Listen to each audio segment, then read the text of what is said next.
Hey y'all, welcome and welcome back to my channel. It's me, Kia Simone. Let's get into this last installment of Love and Marriage DC part 2 of the reunion.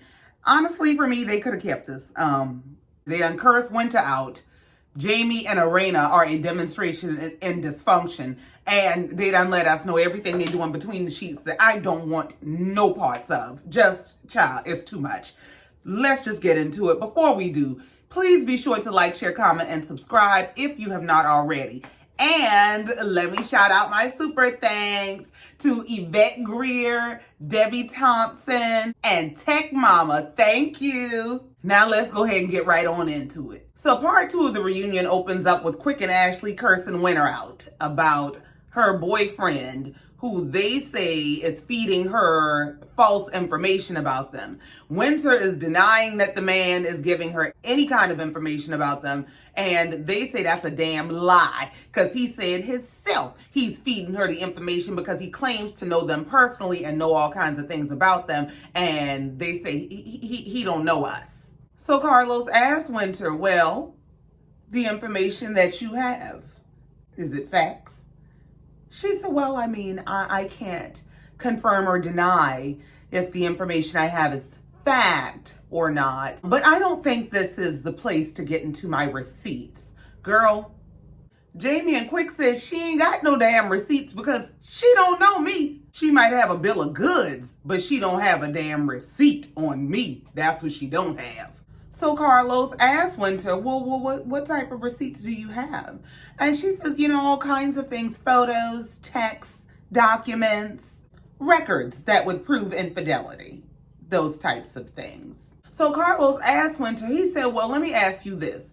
The receipts that you have that you say people sent to you, were these things sent to you before or after the show started airing?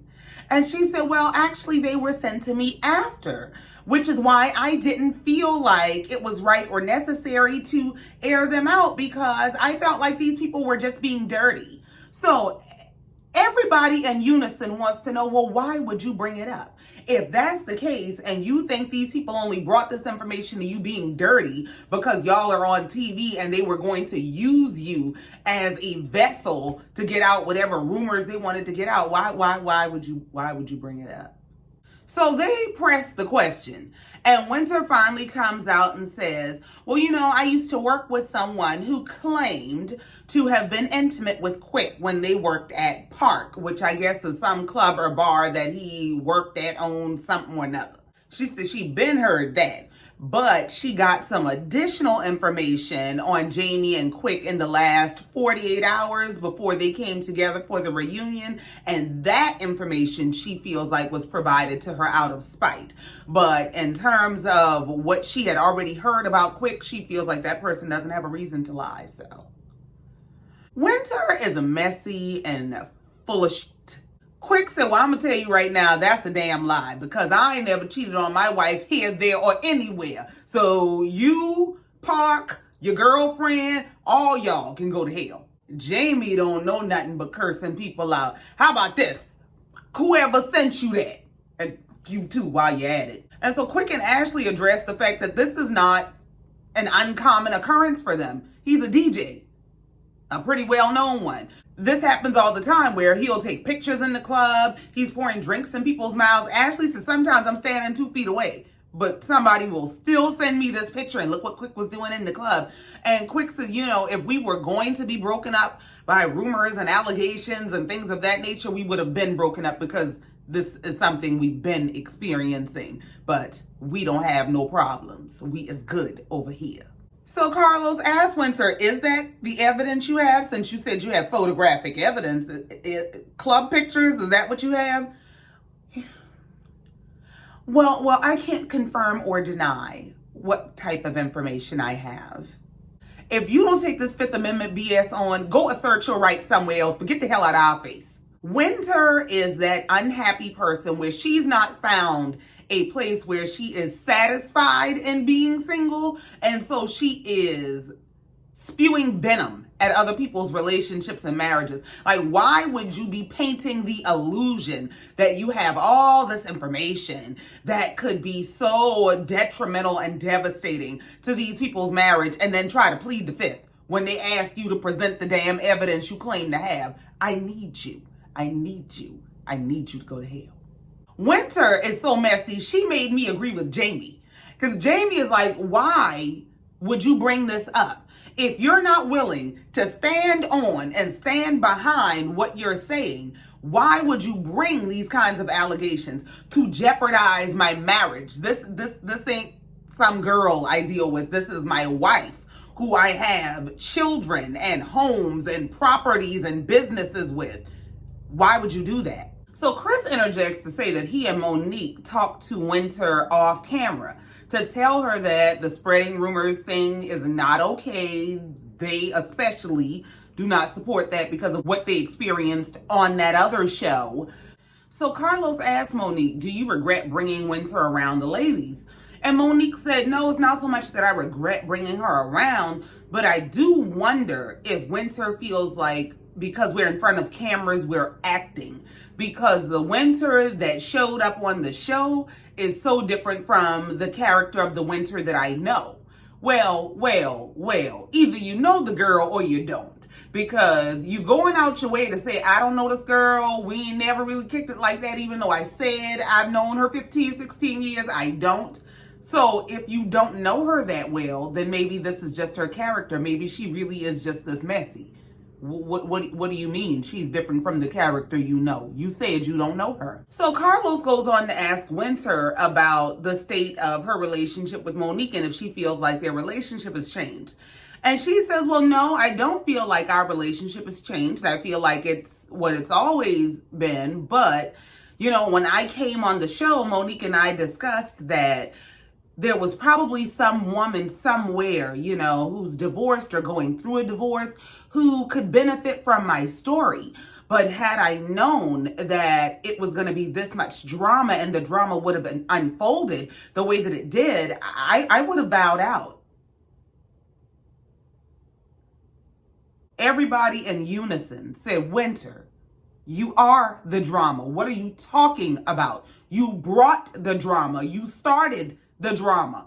She said, well, I mean, I'm not saying I didn't start it. I'm just saying, if I had known it would have been this much drama, I wouldn't have come. Girl, you know what? It's more cents on the bill for her dress than she got in her damn head. Winter ain't got all her... Monique says she feels like Winter really likes the drama. She likes the reality TV space, especially based on an answer she gave on Carlos's after show about Erana and Jamie's marriage. And Winter effectively says something along the lines of, I feel like they've cheated on each other. And so I think that's why they're okay. I think everything balanced out. Monique took this opportunity to make it clear, you don't sit with us.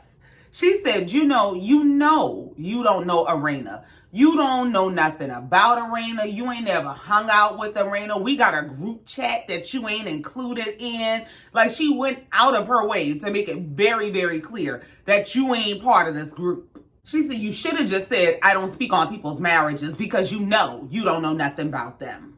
So Carlos asked Winter, would you like to move forward with everybody? And she said, well, absolutely.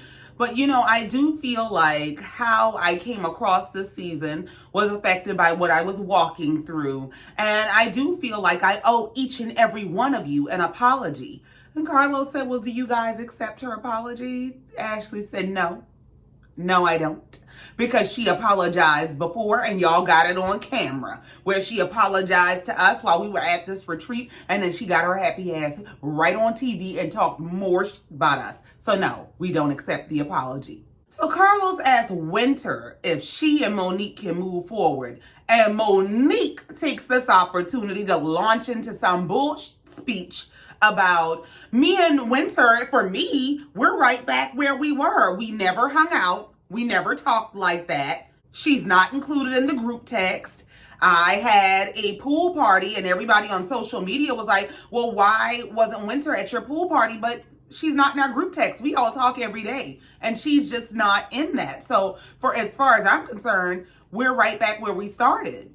I was hoping we would have created a unit, but basically she didn't fit into the unit, which is why I decided to go ahead and tell the ladies about the nicknames, because I knew they were going to see that and they were going to be upset about that. And so I just went ahead and told them, because I know how I am about my husband. No, what it is Monique is the real mean girl. Everybody worry about Ashley and talking about Ashley is a mean girl. Monique is the real mean girl. Monique is going out of her way to make it clear that Winter is not my friend. She can't sit with us. She's not invited to anything that I do. Monique wants to be the cool center of the social circle girl so bad, and is so corny.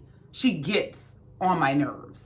Now, to distract from the BS she just spewed, she starts joking about Chris' size and how they can't call him big boy no more because, he been working out. No, you want to distract from the fact that you just explained how you threw this girl under the bus so that you could solidify your place with these other ladies and have you a social circle. That's what you just told us.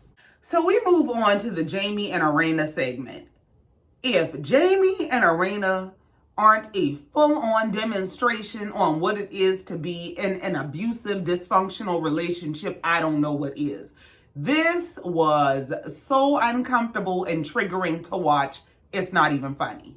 So the segment starts out with Erana talking about the difficulties and sacrifices of being a wife and a mom to a disabled child, and how there were certain sacrifices that she had to make that kind of were above and beyond the sacrifices that Jamie had to make as a dad. So, for example, when Jason was younger, he got to go out with his friends if he just decided that was what he wanted to do, whereas she didn't have that option. And when Jason got older and she wanted to go out with her friends because he was a little more independent, he didn't want her to have that option. So Jamie, being the nasty piece of work he is offended by Erana talking about what it took to be his wife and the mother of their children, and says that his issue with her is she exaggerates everything. Because Carlos asked him, he said, well, she's saying you didn't like her going out with her girlfriends back then, and it looks like you don't even like her talking about it right now, so why is you looking like that? And he goes, the thing with Erana, she just exaggerates everything. Did you just sit up here and call this woman a liar? So Erana asked him, well, what do I exaggerate about exactly? Because did I not have to learn Braille to help him study and make sure that he was doing his homework and be able to check his schoolwork? Did I not have to do that? And just in general, I did more than you did. I just did. Jamie behaves like if he affirms or acknowledges his wife, it's going to snatch his last breath out of his chest. I do not understand what Jamie's problem. He is so insecure, it's crippling. So Carlos asked Jamie, do you feel like you just don't get enough props? Like, yeah, you had to learn Braille and all that, but I had to do X, Y, and Z too. Now, maybe it was just me. I didn't like the way that the question was worded. Now, I get that maybe Carlos was trying to come from a perspective of being in the middle and giving acknowledgement to Jamie's position or making Jamie comfortable enough to talk about his position, but it came off dismissive and like it was supporting his dismissiveness of Erana and everything that she's done as a wife and mother. So when Erana keeps pressing him to explain what she's exaggerated about, he goes from that stuff didn't happen and it didn't happen like that and she's always exaggerating to it was 20 years ago. All that was 20 years ago, so I don't know why she's still bringing it up. So either it didn't happen like that or it happened like that 20 years ago. And the reason it's still coming up is because you are still the same you've been 20 years ago. And so you got 20 years of problems trailing behind you. And since Jamie is so dismissive of Erana and does not seem to hear anything she says, Monique steps in and tries to explain to him that she's not trying to just paint you out to be a bad husband or a bad parent or say that y'all have a bad marriage. She's speaking to a specific period in your parenthood. And though that was 20 years ago, it still affects her. And there are unresolved issues in regards to things that happened 20 years ago. And because she still feels a way and you refuse to acknowledge what happened then or how she feels now, it keeps coming up. And Quick steps in and tells Jamie from a man's perspective that he's overreacting. That the truth is that mothers are held to a different standard. And he uses an example that Ashley gave him a while back, that if I go in the grocery store with my children and they are acting a complete fool, they're going to look at me and judge me and say I'm a bad mother and I don't have control over my children. Where if DJ Quicksilver goes in the grocery store with his kids and they're acting an absolute fool, it's going to be, oh, look at him. He's trying. And that's the truth. So here go Carlos. So do you feel like Erana exaggerates to the point that it paints you in a light that's not the truth? Jamie said, yeah, that's exactly how I feel. Erana said, how? Jamie goes into, I did a lot, but she's not going to say that. When they got older and my work schedule permitted, I had to do things like I would go into work in the morning, show my face and turn around and go home to get him on the bus. And Erana said, yeah, I'm not saying you didn't do that. And you did contribute and you did help. But that's once he got a little bit older. I'm talking about when he was a toddler and when I had to do mostly everything, like going to meetings at his school, meeting with teachers and things like that. Have you been to any meetings? I had to learn Braille. Did you learn Braille? And so Jamie, so you saying I've never been to a meeting. I've never been to a meeting. Erana said, one. Well, you act like you don't know my career. Look, I don't care how many rings around the excuses you got. The fact is, she did more than you for whatever reason. And the thing is, what Jamie fails to realize is that teamwork makes the dream work. So yeah, she might have been pulling more weight with the kids and the house. And you might have been pulling more weight with being the provider. And it might have seemed imbalanced for a time. And she needs you to acknowledge that. Just the same way you want to be acknowledged as a provider and a father and a husband and all these things for everything that you did and where you got your family to. She wants to be acknowledged for her portion, for how she held it down when it was imbalanced on her end. That's all. It's not about discrediting your effort. It's not about saying you weren't there and you didn't do. It's about saying I was there too. I did too. So the same way that I give you your props and I thank you, please acknowledge me. And that's what Erana said. She said, yeah, I get it. I get that you had a career and all that, but I just would like a little credit. I just would like for you to give me credit for what I did and my contribution. Jamie is the exaggerator that he calls Erana. And Erana is literally just a hurt woman who wants to be affirmed, acknowledged, and appreciated by her husband. It's really sad to watch. And I'd be by my damn self before I would suffer with a fool like this. Ooh, girl, no. So they go to a break for everybody to go back to their dressing rooms and take a minute. And Jamie is so obviously abusive that Chris and Monique are trying to, talk to him and stroke his ego a little bit, calm him down before he goes in this room with Erana, because we already know he's about to unleash the spirit of Ike Turner. Show us the day is long. He goes in this room and immediately confronts Erana about why you bringing this stuff up on TV and after all these years, you bring all this stuff up like TV is marriage counseling. Why are you bringing this up to make me look a certain way? So Erana is trying to defend herself, her feelings, and her right to have her feelings, and he's literally berating her. And he's saying things like, it's going to trigger me when you say stuff like that. You keep pushing me on this show, and I'm telling you, it's going to go wrong.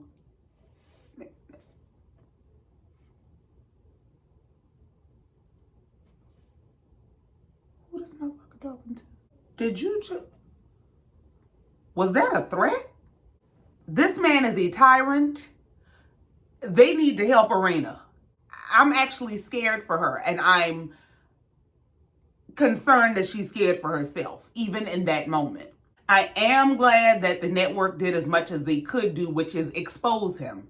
Rather than allow this to end up on the cutting room floor and pretend that this moment didn't happen, I'm glad they put it on TV and exposed him for exactly who he is. So all this calling Erana an exaggerator, part of that is a part of his manipulation to maintain this monster that he is. So that if she ever speaks on what she's dealing with, oh, she's exaggerating, she's lying, she's making those things up. No, you're a monster. So we see their sons come out. Jason is in the Doors program, which is helping him to gain his full independence with his disability. He's looking forward to getting girlfriends and jobs and all kinds of things that's going to stress him out, and he don't even know it. And their son, little Jamie, is optimistic about his case. He seems to be doing well and said it doesn't look like he's going to have to do any time. So hopefully everything will turn out well and he'll be able to turn around and go in the right direction. And the reunion came to an end with everybody talking about what ventures they have going on and what they're trying to do in the near future, and talking about all of their sexual activities. Now, I don't give a damn what turns y'all on. I don't need no parts of it, okay? I don't give a damn that Erana and Jamie are working on Jamie in the box. Nobody wants to know or hear that. Keep that to yourself. Like, oh my God. Listening to them talk about eating the box and we're having sex and we all had sex last night. It was just crude, crass, classless, tasteless. Honestly, they could have kept that part to themselves. I could have absolutely done without that. I could have gone the rest of my life and been absolutely satisfied, never having heard a word about what they are doing between the sheets. But that's it. That's all. I ain't got no more. That is the end of this season. I'm sure they'll be back for season 2. And I hope they don't get on my last nerve. That's it. That's all. Thank you so much for coming down here, listening to me, and letting me get it off my chest. As always, please be sure to like, share, comment, and subscribe if you've not already. And in the meantime, until next time, I love you and I mean it. Bye.